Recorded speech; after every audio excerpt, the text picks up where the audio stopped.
This religious story took place during the time of Prophet Dawud alayhi salam, approximately 1,000 years after the death of Prophet Moses alayhi salam. Banu Israel believed in the Torah, and their true strength came from their faith. Because their lives were based on justice and faith, Allah granted them the Ark, which they inherited from their prophet Moses alayhi salam. The Ark held immense value for them, as it brought tranquility to the hearts of the soldiers during wars with their enemies and ensured their victory. However, when the kingdom of Banu Israel became powerful, they deviated from obeying Allah, worshipped idols, and even killed the prophets. As a consequence of their actions, Allah punished them by subjecting them to oppressive rulers and making them lose many wars. Their enemies killed and captured many of them.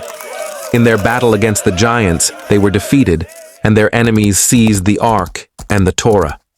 On that day, the king of Banu Israel died a gruesome death during the battle, and they were scattered. They lived for a long period, up to 540 years, without a ruler to defend them from aggressors or take care of their affairs. They remained in this state until Allah sent them their prophet, Shamwil, and commanded him to call them to worship and unify Allah alone. After great effort, they repented to Allah, abandoned idol worship, and began praying and fasting until Allah was pleased with them.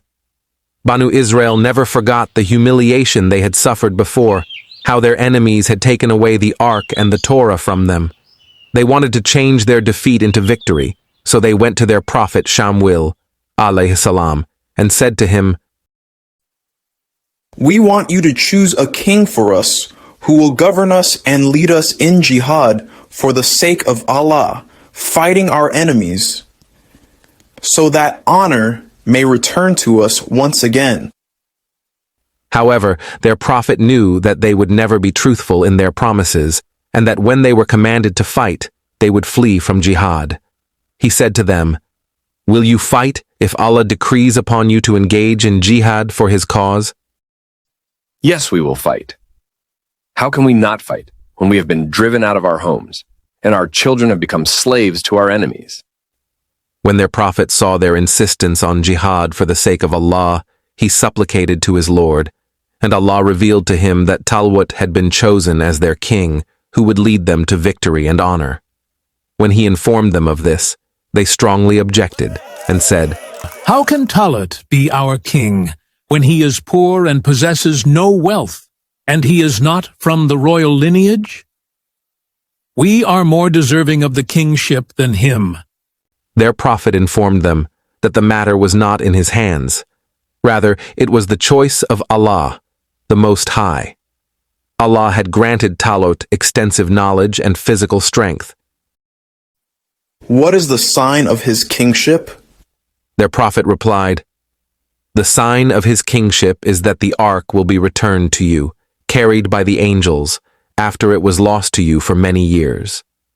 Indeed, the angels came carrying the Ark between the heavens and the earth until they placed it before Talut, and the people witnessed this. They believed in the prophecy of Shamwil and obeyed Talut. Banu Israel were filled with happiness as the Ark was returned to them once again. Talut prepared for the war against Jalut and his soldiers. He gathered his army and set out to meet Jalut. As the army marched long distances, they began to feel thirsty. Talut wanted to test them, so he said to them, "Soon you will pass by a river between the Jordan and Palestine, called the River of Sharia. Whoever drinks from the river until he is satisfied should leave and not fight with us, because we want men who can endure hunger and thirst and remain patient in the struggle for the sake of Allah. But whoever takes a small sip to wet his throat, there is no harm in that." Most of the soldiers drank and could not bear the thirst, so they left the army. Only a few remained. The army, which was originally 80,000 strong, now had only 313 men left. However, they were all strong and brave, patient and steadfast. At this point, the army had become very small, while the enemy's army was large. Some of the soldiers who had remained with Talut felt that they were much weaker than Jalut and his army. But the small, steadfast group firmly believed that victory does not depend on numbers and weapons, but rather on Allah's support. They said to Talut, "Go forth on your way, for, with the permission of Allah, we will surely overcome them, even if our numbers are few." The two armies confronted each other. Then came the time for the duel. In those days, battles did not commence until two men engaged in a sword fight. The oppressive king, Jalut, the leader of the enemy army, came forward. He was strong and gigantic, wearing his iron armor and carrying his weapon. He demanded that they send someone to duel him.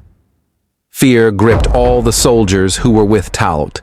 At this moment, Talut stood and called out to his army, saying, "Who among you will come forth and duel Jalut?" But no one responded.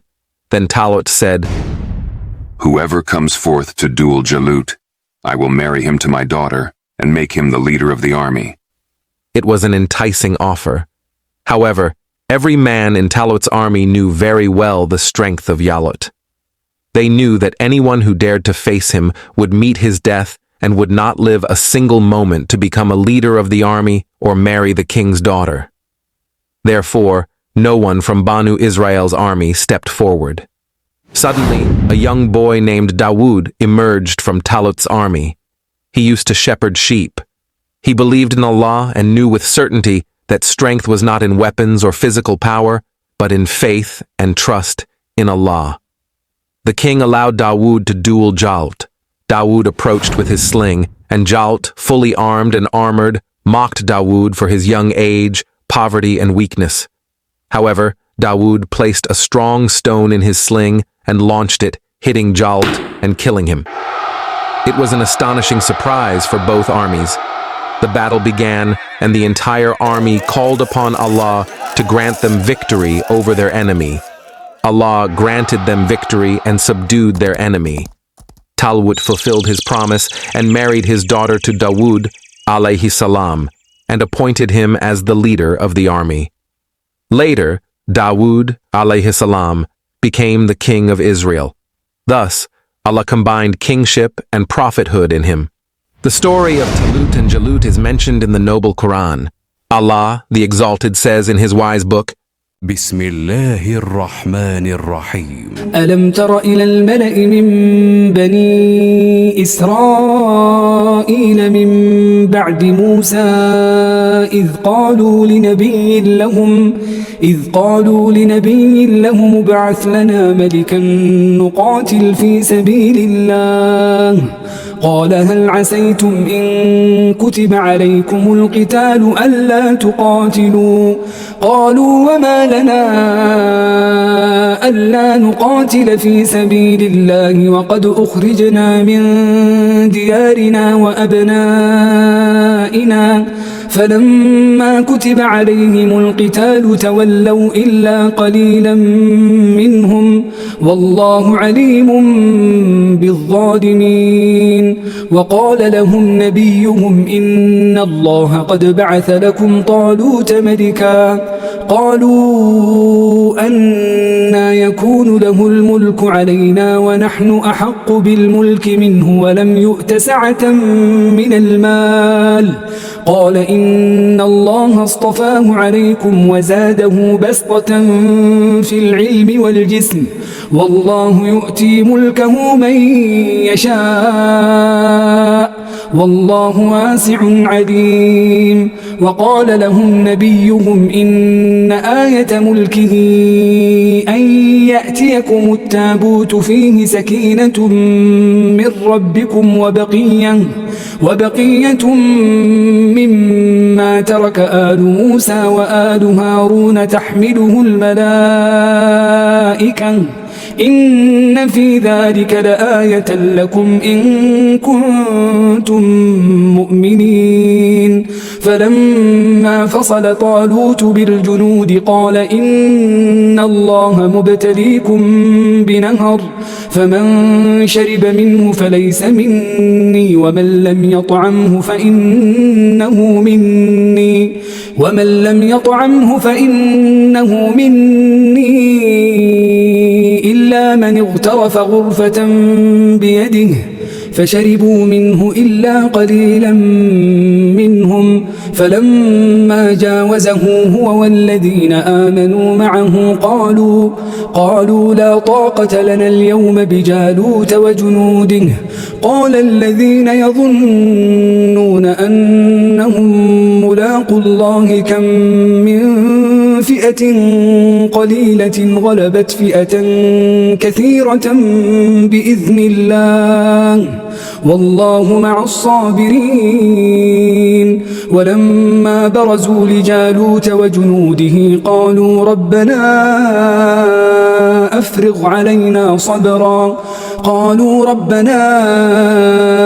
أفرغ علينا صبرا وثبت أقدامنا وانصرنا على القوم الكافرين فهزموهم بإذن الله وقتل داود جالوت وآتاه الله الملك والحكمة وعلمه مما يشاء ولولا دفع الله الناس بعضهم ببعض لفسدت الأرض ولكن الله ذو فضل على العالمين